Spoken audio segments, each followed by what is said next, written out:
Hi there, Miss Bolt here again. We're going to continue to read The One and Only Ivan by Katherine Applegate. But before we begin, the last video left you with a challenge because the theme was about Julia being an artist and how she inspired Ivan to become an artist. And the challenge was to draw things like Julia, draw things that don't exist. Here's my drawing. I drew a plant that grows money. I have a kitty cat for a sun. I have rectangular clouds, and clouds is grass, and coins for soil. If you drew something, I'd love to see it. Share it on my Facebook.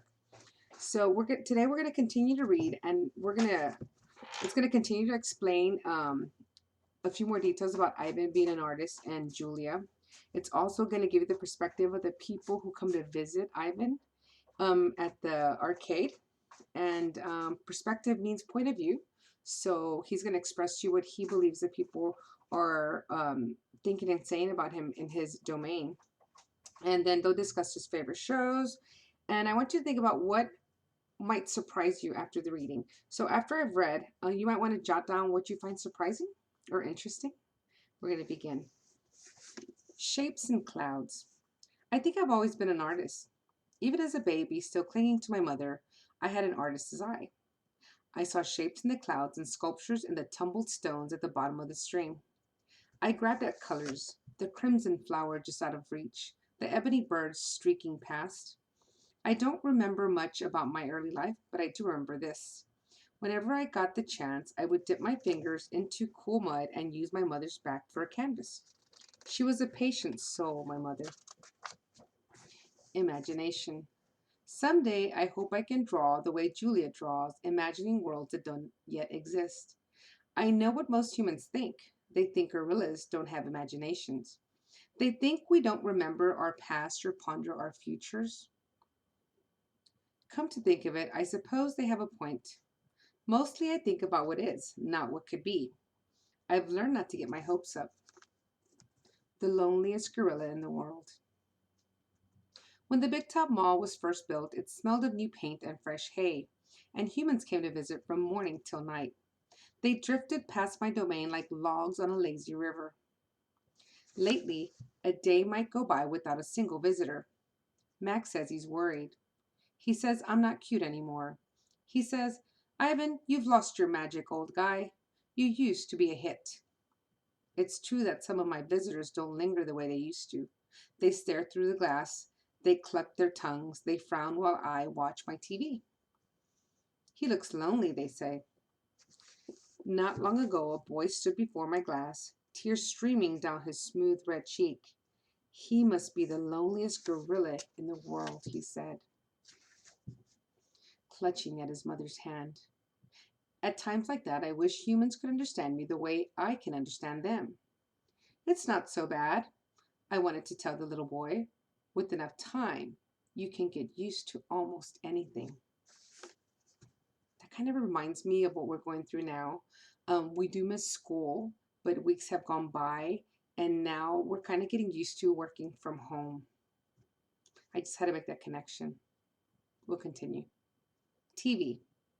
Most visitors are often surprised when they see the TV Mac put in my domain. They seem to find it odd, the sight of a gorilla staring at tiny humans in a box.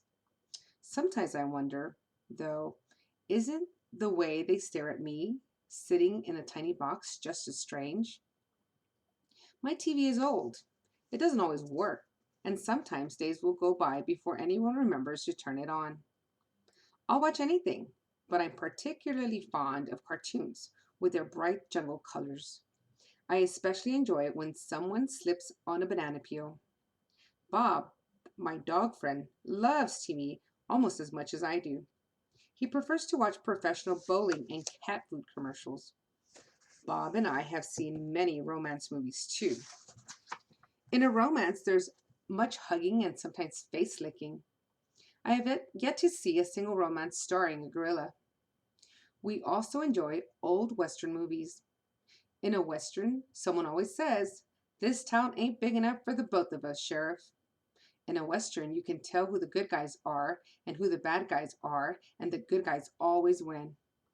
Bob says Westerns are nothing like real life. The Nature Show. I have been in my domain for 9,855 days. Alone. For a while, when I was young and foolish, I thought I was the last gorilla on earth. I try not to dwell on it. Still, it's hard to stay upbeat when you think there's no more of you. Then one night, after I watched a movie about men in black hats with guns and feeble-minded horses, a different show came on. It was not a cartoon, not a romance, and not a western. I saw a lush forest. I heard birds murmuring. The grass moved. The trees rustled. What do you think it is that he saw on TV? Then I saw him. He was a bit threadbare and scrawny, and not as good looking as I am, to be honest. But sure enough, he was a gorilla. As suddenly as he appeared, the gorilla vanished, and in his place was a scruffy white animal called, I learned, a polar bear, and then a chubby water creature called a manatee, and then another animal and another. All night I sat wondering about the gorilla I'd glimpsed. Where did he live? Would he ever come to visit? If there was a he somewhere, could there be a she as well? Or was it just the two of us in all the world, trapped in our own separate boxes? So, what surprised you from the reading today? Or what do you wonder about? Or what are you excited about? What I just read? What do you predict? Answer any of those questions in your journal. And until we meet again, bye.